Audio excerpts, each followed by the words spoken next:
Welcome to Seek Reality with Roberta Grimes. Joyous conversations about what the afterlife evidence and modern science combine to tell us is true about our one reality. You have nothing to fear. You are eternal and you are perfectly loved. Knowing the truth changes everything. Now, here's Roberta. Delighted that you're with us today.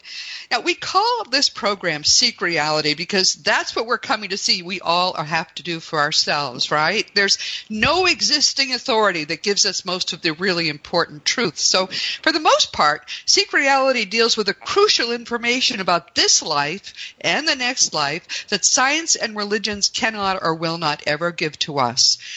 But occasionally on Seek Reality, we venture beyond scientific and spiritual issues, especially in areas that are important to me. Today's will be one such conversation. As some of you know, I have just retired from my 35-year legal career, but what I never have much talked about is the fact that I've been a certified financial planner for nearly as long as I've been a lawyer. I am, believe it or not, CFP number 812, and now there are hundreds of thousands of CFPs, but I kept up that credential to keep myself aware of current trends in retirement planning, mainly because a part of my job for the business owners who were my legal clients was helping them prepare for their independent retirements so they could pass the business reins to their next generation. Given that history, I'm appalled to know that nearly 80% of American workers now say they live paycheck to paycheck. Most of these people are also in debt, and this in a country where it can be hard for older people to even find a job. So what are those 80% going to do with them when their working lives end? They can't do any more work. I've wanted for a while to introduce this problem to our weekly conversations. I haven't had a good way to do it, though. But how can older people seek to grow spiritually and really make the most of this lifetime if they're worried about keeping food on the table? So I've asked a friend who is a retirement expert to help you better understand how you can balance the present and future needs of your physical life with your core need to grow spiritually. He's asked me to entitle our conversation, "Why Living a Spiritual Life Doesn't Mean We Can Ignore Our Worldly Needs," which I think just about sums it up. Rodger Friedman is a chartered retirement planning counselor and managing director at Stewart Partners Global Advisory in Bethesda, Maryland. He has had more than 30 years. As you can see, he's sort of in my age range, a little younger maybe, but he's had more than 30 years of experience providing a comprehensive wealth management, retirement planning, investment strategy implementation, and he leads a whole team that focuses on retirement accumulation and retirement income planning. So this is his field, and he's a friend of mine, so I can trust him. To share with you what he knows. This is what we all need to at least be aware of. So I'm so glad Rodger's here. Welcome, Rodger. I'm delighted that you're with us today. Thank you, Roberta. I'm delighted to be here. Delighted to be your guest. Rodger and I have seen each other occasionally at various kinds of meetings, and we have lunch, and we laugh a lot. So we're going to try to stay sober and serious for you. Rodger, tell us a little bit about your history. I mean, you have told me a little bit of this story, but you say your grandparents and your dad were the big influences that made you want to do this work? Absolutely. Absolutely. I'm a New York City kid. I'm in my mid-60s. And when I was growing up, my grandparents on my mom's side had a paint store. And it was right next to their apartment where they lived for 50 years. And I remember sitting on my granddad's lap and seeing how hard he worked around the paint store. And, you know, I was the one that took the paint stir, the wooden stick that kind of looked like a ruler, and I just smacked everyone, especially my brother and my sister, with the stick. But at the same time, I saw how hard my grandparents worked. And then on Thanksgiving Day in 1964, my grandpa was walking down the street to the house with the turkey in hand. He had a heart attack and he dropped dead in the street. Oh. And pandemonium ensued, and it was a day that I was 6 years old, but I'll never forget it. And I remember the aftermath of that, where my dad would write out a check every single week for my grandma because she didn't have enough money to live on her own. She was unable to manage the paint store effectively by herself, and she had to close it. And Social Security did not provide an adequate safety net for them. And without my dad writing out a check for about $115 a week, my grandmother would have had to have moved out of the home that she was in for a half a century and move in with us and basically be a ward of my dad.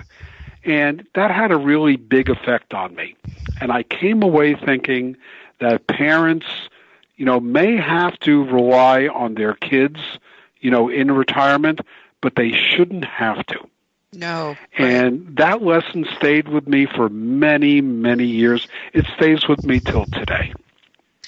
Well, so that's what drives you, because you do seem kind of driven where this topic is concerned. And I can identify with that problem because I usually have to talk business owners into their need to prepare separately for retirement because they all think that the business is going to be their retirement. The only problem is they're not going to want to run it forever, and the kids are going to want their turn to build their own wealth. So that's very true. I guess I'm a little bit obsessed about it too, but I'm so glad that at least you're here to talk to us about it today. Now yes, I am. You talk about the mindset of retirement success. That was one of your books titles, right? Mm-hmm. That's correct. It was something that kind of hit me over the head with a hammer time after time, and I figured it was high time to write about it because unless somebody's mind was in the proper place, you could create a plan, you could have meetings, you could have phone calls, you could create strategies, and it's kind of like the dog ate my homework. And yes, they come in with excuses, and nothing gets done. And I'd scratch my head thinking, you paid us this money, we spent all this time and effort, you traveled, and you didn't lift a finger to do it because the dog ate your homework. Right. And finally I said, I have to write about this because unless their mindset is correct, it's not going to happen. I had so much trouble very often, especially with younger business owners, that I would always make them buy the building that their business was in or move to a building. Great advice. Because then they were paying rent to themselves, paying off their building, and when it was time for them to retire, even if they hadn't done anything else I suggested they do to prepare for retirement, they owned the building, they could collect rent from the kids, and everybody was happy. But sometimes that was all I could do. So how do you help people get the right mindset? And what is the right mindset? But before I tell you that, there's a lot of genius in what you're saying because so many professionals and so many retail store owners think that they will be able to sell their business for X in the future, only to find out that that number is actually X minus 500,000 or even X minus $1 million. So the fact that they own the real estate where their store or professional practice is located gives them an extra big basket to rely upon. That's great thinking. Well, the problem is that was often the only thing I could get them to do, and I saw it in the end make such a huge difference for people because you're right. A business is not a fungible good. You cannot sell it even for what everybody thinks it's worth unless the right buyer comes along. So we also made a practice usually of if we didn't have kids that were going to step into the business of inventing some. We'd hire young people and bring them along who wanted to own the business, so we raised our own. But that's the only sure way to sell a business. You can't assume someone on the street will even pay you anything for it. So what's that mindset, Rodger? What's the retirement mindset that people need to have? Well, there are a number of things that go into it. I'm going to go over 6 or 7 of them, okay? Oh, my goodness. And well, it's not going to be in any particular order. It's going to be short and sweet, but I just want you to get the flavor, okay? First of all, you need to understand the issues that you're going to face in retirement.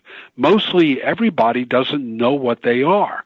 And the big 3 issues or 4 is, number 1, you have to manufacture a synthetic paycheck. Right. And the question is, well, how are you going to do that? You may be a great crane operator, you may be a great chiropractor, pharmacist, computer operator, but what do you know about crafting and creating a synthetic paycheck for maybe 30 years of a joint retirement? Right. So that's number 1, okay? Number 2 is understanding that the 3 issues, I call them the 3 monsters under the bed, and you'll see why in a minute. The first monster is inflation, okay? Because maintaining purchasing power over 10, 15, 20, 25, even 30 years is a Herculean task, because everyone remembers what a quart of milk used to cost, what a gallon of milk used to cost, what a Mustang used to cost. Everything used to cost a fraction of what it is now. Okay? I remember having a discussion with my dad when he was alive that cars now cost more than he paid for his house. Which is true in many cases. That's exactly right. Exactly. Same with my parents, and they had a nice house at the time. That's right. Now, the other 2 monsters under the bed maintaining purchasing power is healthcare expenses, which keep rising and rising, and potential long-term care expenses, which may be over and above any healthcare expenses you think of. And if your listeners are not familiar with the term long-term care, I want you to think home health care aides or even nursing homes. Because at some point in the future, Roberta, someone may be frail and not be able to do all these activities of daily living that they now do so easily. So those are the 3 monsters. Yeah, and they are big ones. They're big.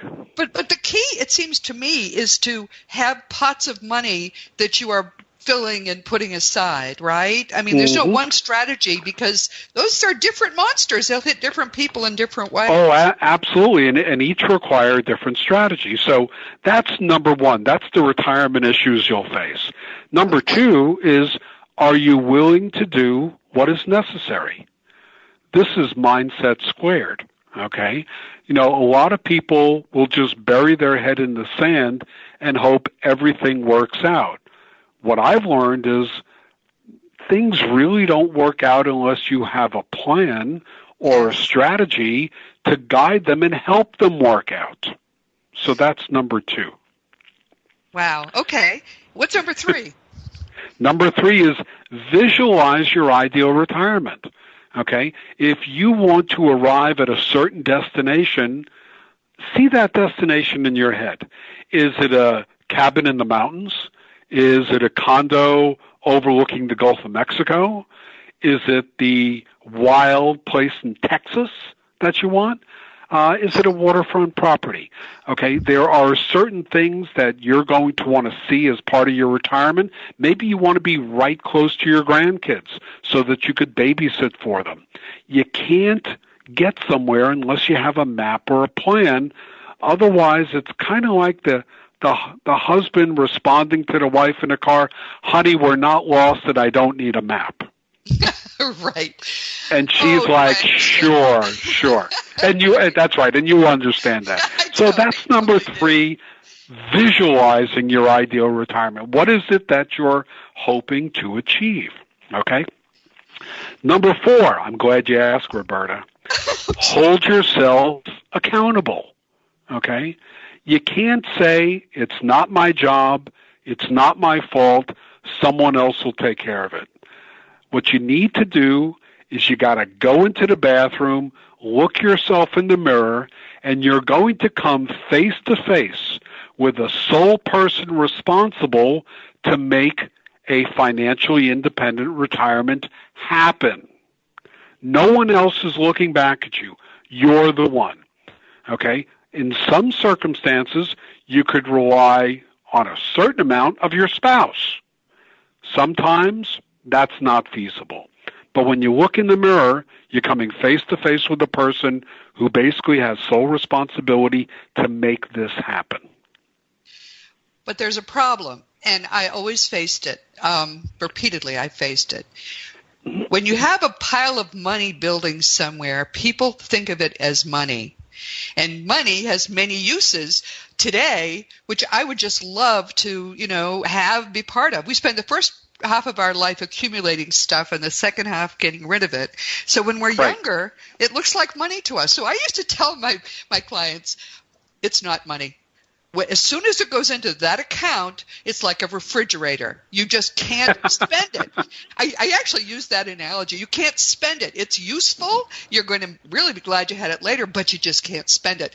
You'd be surprised how many, especially very young couples, would take that to heart. And I would hear people say in my office, but we can't touch the refrigerator. And I just, what do you say? I love that.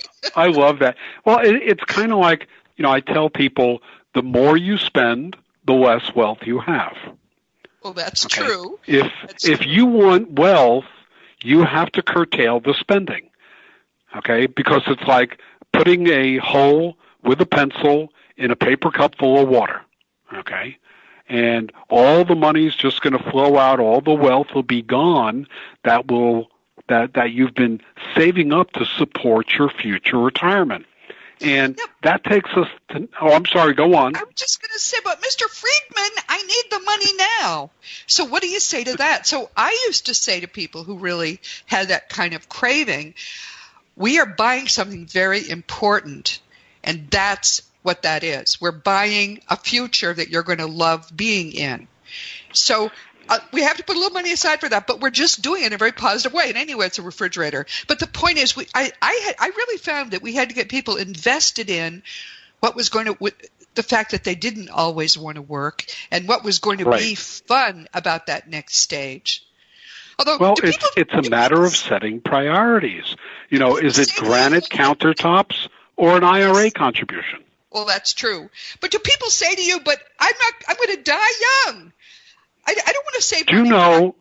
Okay, I got a funny story for you, Roberta. Okay. About 20 years ago, during the Shearson part of my life, before Shearson was sold to Smith Barney, I had a client, and we arranged to have long-term care insurance for the wife, and he adamantly refused, saying, I'm going to do a Kevorkian.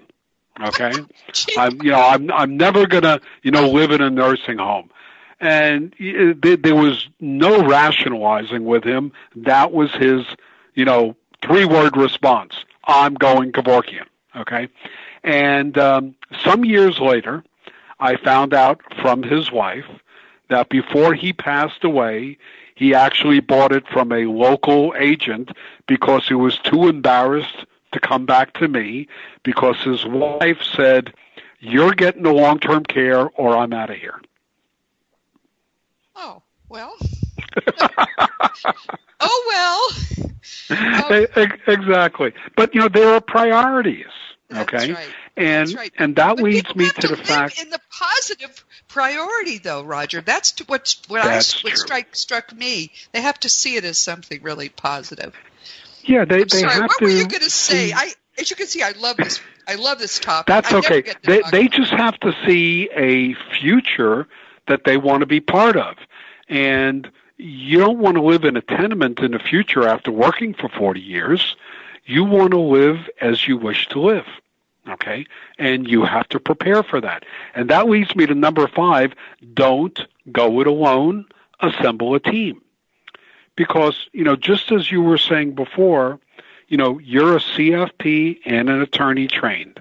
However, if you were a dentist, or you owned a gift store, or you were a physical therapist, what do you know about crafting a retirement accumulation plan that will give you the amount of assets you need for potentially a 30-year joint retirement between husband and wife?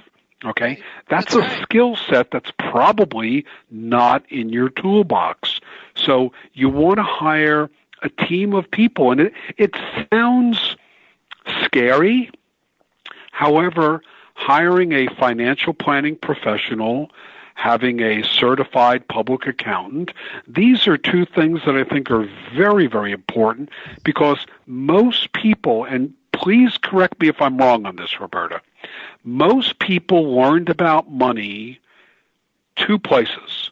Number one, they were at the top of the stairs hearing money arguments that mom or dad were having when they were 7 or 8 years old. Right. And what they heard, that money was scarce, money was hard to come by, and we never had enough of it. That's the first place they learned about money.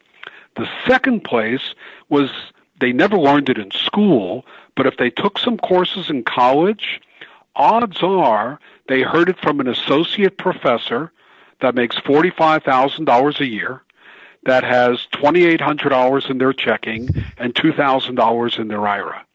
So they're learning about money and wealth from people that don't possess money and wealth. And that's a problem. Now, some of the people listening are thinking, well, that's me. I don't have money. I don't have wealth. And the job I have is never going to make me a millionaire. So what do I do? Well, here's an example of something that those people can do. And this doesn't involve actually having anyone like Rodger in your life quite yet. I have a cousin who, for various reasons, they moved every few years. They kept having children. They needed a bigger house. So they kept every house that they had ever owned. She ended up with, I think, 6 or 7 houses by the time they were retirement age. They had kept them. They rented them out. And what do you know? They lived just fine in retirement because one by one, they would sell those houses and they had money. So that's great. That's something almost anybody could do. You know, just don't turn the house in and get a different house. Keep the house as a rental property. And neither of them really ever made a lot of money in their lives, but they're living very well in retirement. That's one thing you can do. Well, what if you're an older person, Rodger? I don't make a lot of money, and I just realized I'm 50, the big 50. What am I going to do now? What do you recommend if someone comes to you who's not wealthy and needs to get started late? A lot of people I work with are not wealthy. Okay. To me, I think of wealth when someone has 7 figures of investment and retirement assets. That's right. Although definitions of wealth are kind of like the weather. You know, if I'm in Texas and it's 65 degrees, it's cold. If it's 65 degrees here, it's warm. Okay, right. It's anyone's guess. So the point is that if somebody is working and there is a employer-sponsored retirement plan that they have the ability to be part of, maybe it's a 401k plan or a 403b plan, for example. Sometimes these plans, these employers, give matching contributions. In other words, if you put in 5% of your pay, they might match 5%, from them. So you have literally 10% of your pay going in. You've doubled your money before it's invested, and they're giving you free money to participate in the plan. Right. And believe it or not, Roberta, there are people that say, oh, no, I can't afford that. How could you not afford to do that? Well, I really have a problem with that, because if you lay down $1 and I promise to double that dollar and give you $1 of mine, there's something there that's affordable. It's a matter of noodling it through and figuring out, well, maybe I don't need DirecTV or I don't need a new iPhone. But there's some way you could arrange your life to be able to live on 97 cents of every dollar or 95 cents of every dollar and eventually 85 cents of every dollar. Yes. Because it's always a struggle between current buying and future and saving for the future. It's always a balance, always a struggle. You could also think in terms of what you don't spend is what you get to keep. Wouldn't you rather have than spend? I've had cases where I've had to, and this is, of course, years ago. I love talking about my past. I would have to basically walk people through their house and remark about things that they owned and they didn't care about anymore. And eventually say, would you rather have the money that cost? Yes, they would. There's a point in our lives where we suddenly realize spending money doesn't make you happy. Being secure makes you a whole lot happier. People think you can't do it, but you can. You know what Albert Einstein said was the greatest miracle of all? Compound interest. Yes, and everyone needs to know that. Now, Einstein knew a few things, right?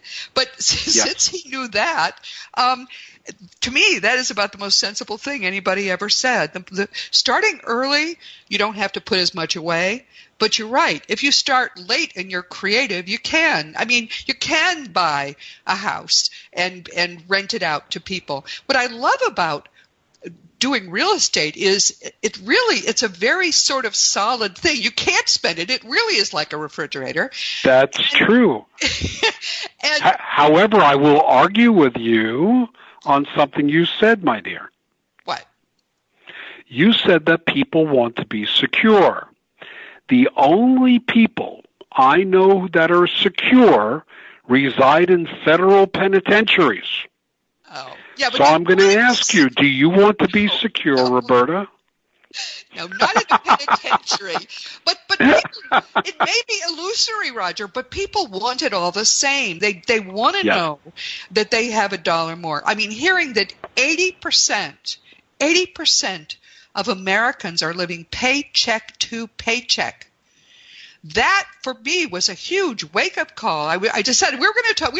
Rodger and I decided months ago we would do this after I had retired. But it was a wake-up call when I started doing the research for it, because that is a terrible statistic. Yeah, there's be that way. And there's a statistic that drills down a little more that I'd like to share with you. Uh-huh. And I got this from my mentor, Dan Kennedy. He basically said that in any population, it's kind of like a pyramid.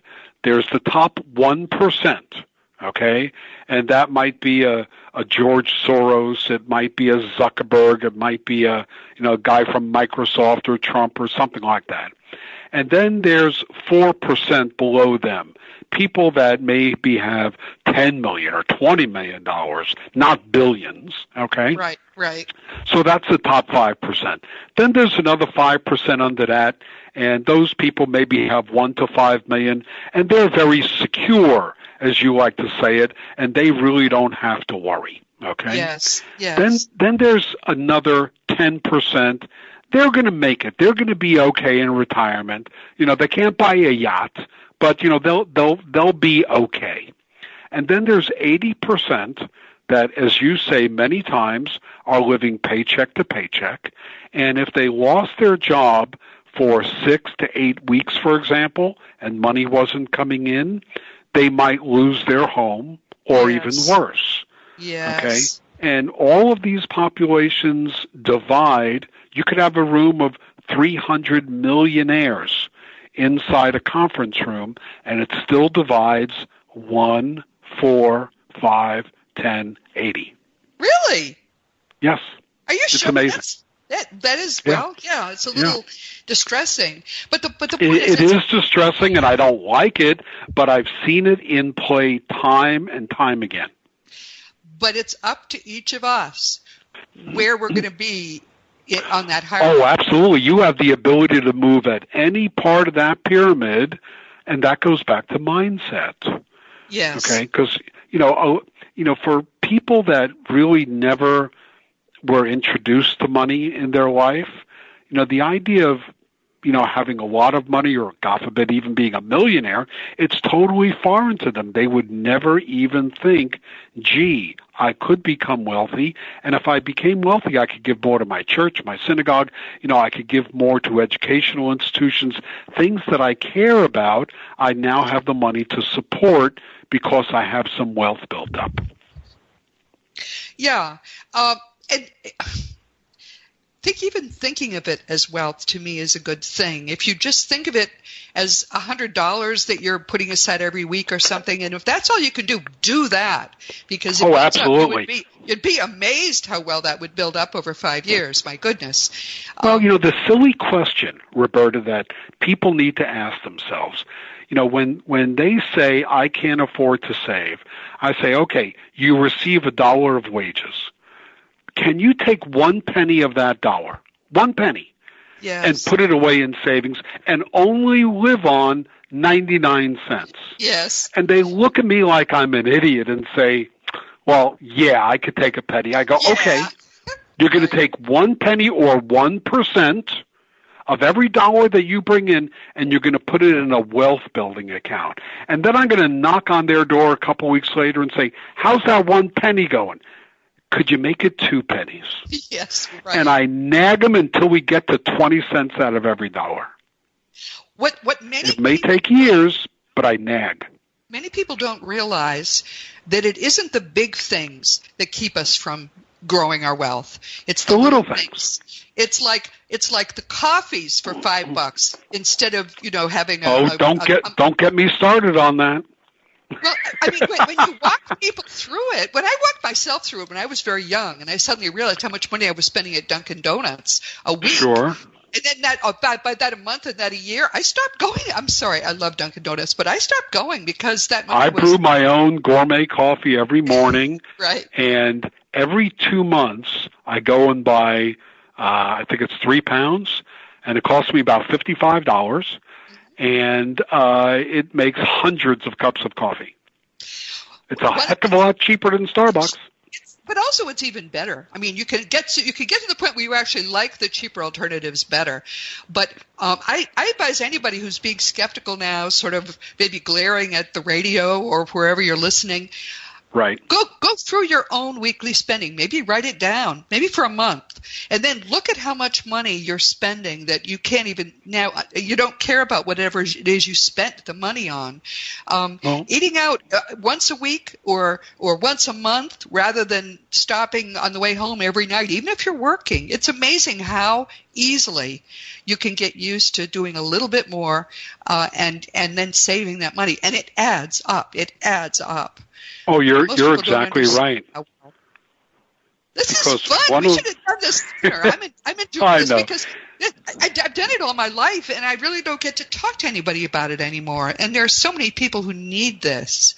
So yes, there are. And let me just give you a very easy exercise that your listeners can do if they wish. Carry around just a little notepad with you for a month. And every time you spend money, you jot it down. Okay? And you have to make sure to include cash money that you might spend at 7-Eleven, checks that you might write to the utility company, or charges on a Visa or MasterCard. So you got to make sure you put all those down, the utilities, the rent, everything, all the way down to coffee. And then at the end of the month, you want to tally everything up by category, how much coffee, how much rent, how much utilities, how much gas, etc. And you want to take a look and further look at it and say, what is a need? What is a want? Okay? I might need to pay my rent, might need to pay my utility bill, but that, extra large latte for $7.90, that was a darn want. Okay? Yes. And you want to take a look and see, especially if you're saying you don't have any money to save at the end of the month and there's more month left after the end of the money, you may want to see, well, I'm spending X dollars on wants. Maybe I could trim that by 10%. Yeah. Get creative. Yes. And it's the little changes that you make early in life, which make a huge, those habits that you form early in life will stick with you. And you'll end up having much more money if those are the right habits. No, I absolutely agree. Well, I tell everybody to go through that exercise, right, of writing down every bit that you spend, because you'd be astonished at where it goes. Oh, you're absolutely right, Roberta. And that brings us to number 6. Oh, we're still going through the numbers. Okay. Sure. Yeah. You think we forgot it? Number 5 was big. It was. Okay. Number 6, set higher goals. Okay. Yes. Yeah. So, maybe you think that you'll have enough to live in a 1-bedroom house in retirement in the middle of nowhere. Well, what if you tried to live in a 2-bedroom house near the water or near the mountains or near a lake? Set higher goals. Whether you think you can or you think you can't, it is all in your mind, and it's a self-revealing prophecy. If you say you can't, your mind will believe it, and you won't be able to do it. That's if right. you say you can, you're giving yourself a fighting chance. See, now you're right in our wheelhouse. This is the kind of thing we talk about every week. It's exactly true. Visualize. Yes. There's some actor who never got anywhere, and I can't remember name. I think it was Jim Carrey. And he was getting nowhere. And then he started visualizing himself holding $1 million in his hand. Well, I heard that somewhere before. Yes. That does sound familiar. And that brings me to number 7. Okay, 7. Okay. Get started now. That's huge. That is very okay. The procrastination has to go out the window. Put it in a little box, tape it up, staple it, sit on it, make sure it's nice and secure, and then throw it out the darn window. You got to start now. Yes.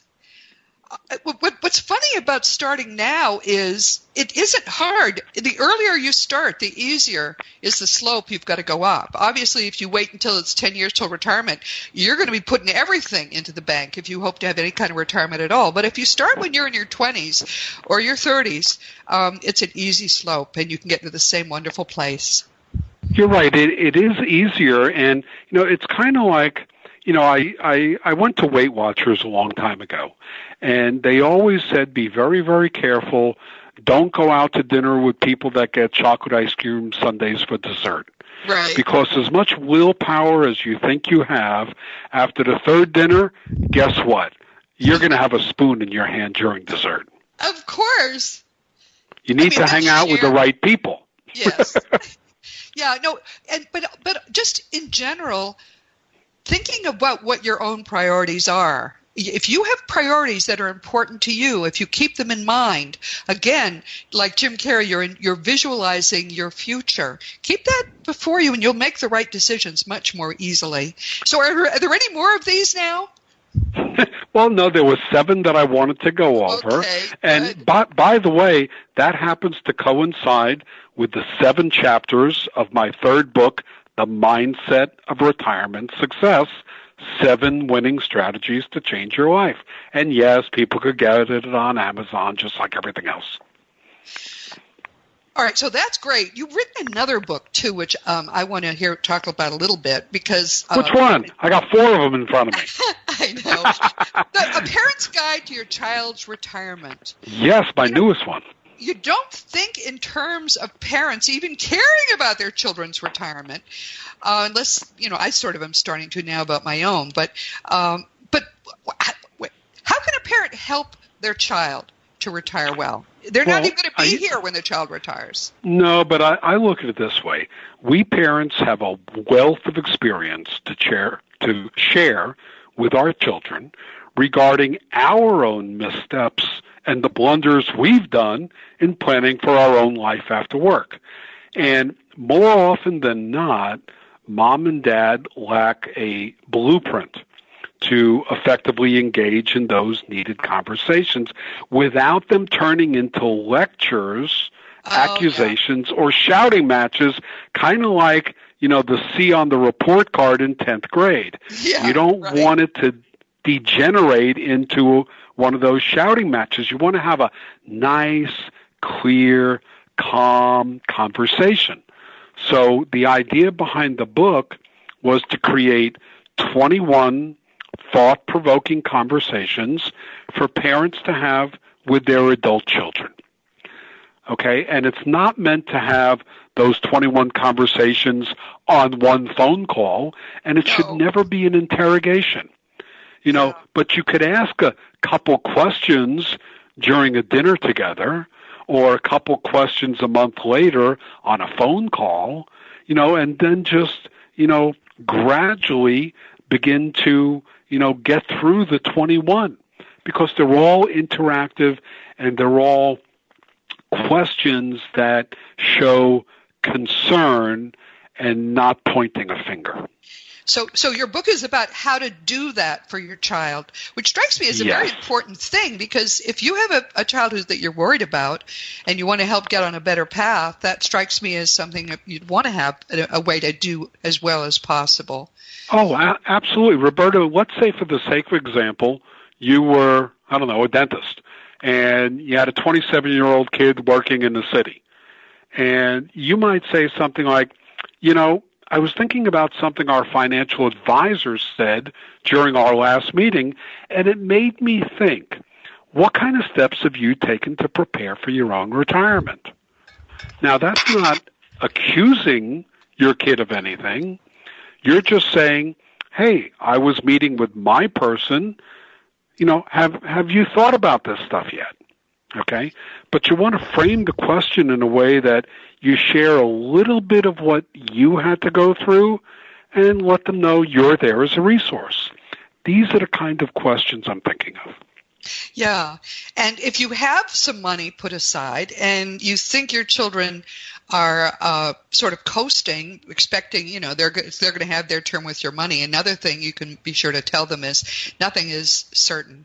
That money may much of it be spent just in the care of the parents. Oh, absolutely. And if that child has thoughts that your assets are going to be their retirement money, best you find that out now. Oh, most of them do. Between you and me, most of the kids, until they're in their 30s, really do think that's going to help. But usually, in my experience, it doesn't. That money is pretty much eaten up in the care of the parents and in their retirement. Yeah, exactly, or charitable pursuits. But let me let you in on a gem.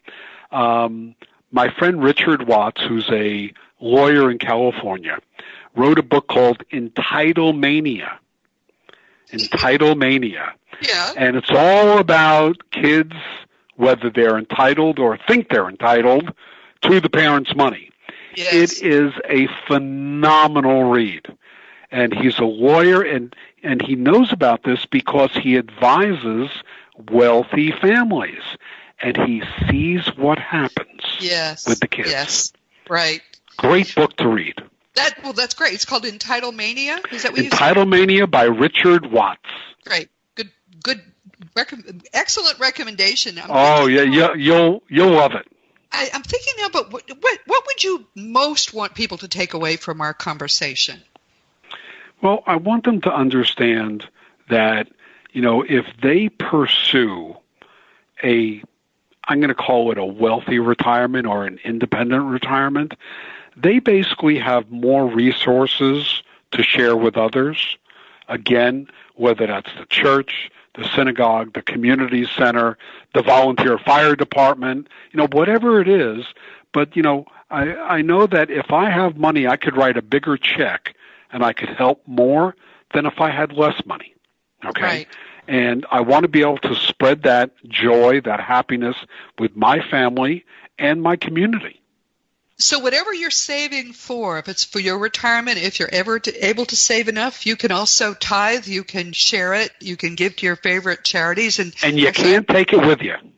Well, that's the beauty of it. You don't need to take it with you, more to the point. That's the first thing my mother-in-law, who lived through the Depression, said when she contacted us afterwards. You can do whatever you want, and you don't need money. And I think that's the best thing to look forward to. But now talk about yourself. What's your website?